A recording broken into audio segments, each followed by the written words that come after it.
વડોદરા શહેરના કચ્છ હાઈવે ઉપર ભગવત ધામ ગુરુકુલ નજીક નિર્માણાધીન સિંદૂર સર્કલ ખાતે 1971ના ભારત પાકિસ્તાન યુદ્ધમાં પાકિસ્તાની સેના પાસેથી કબજે કરાયેલી ઐતિહાસિક ટેન્ક સ્થાપવામાં આવશે।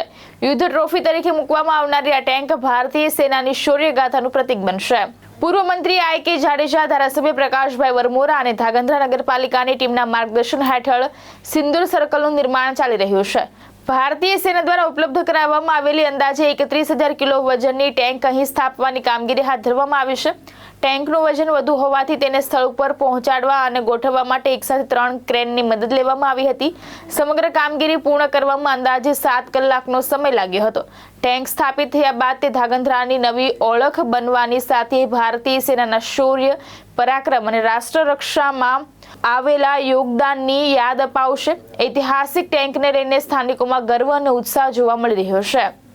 જય હિન્દ।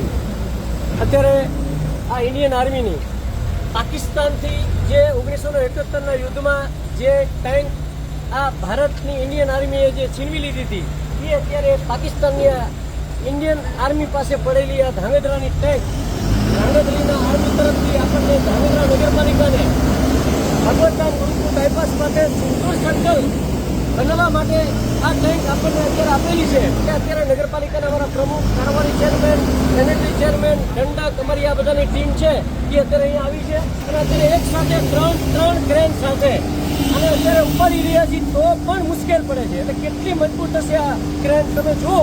અત્યારે 2 કલાકથી આ ટ્રેનને ઉપાડી રહ્યા છીએ। એટલે આ ક્રેન છે એ અત્યારે આપણી ધાંગધ્રાની આન પાન અને શાન બનવાની છે।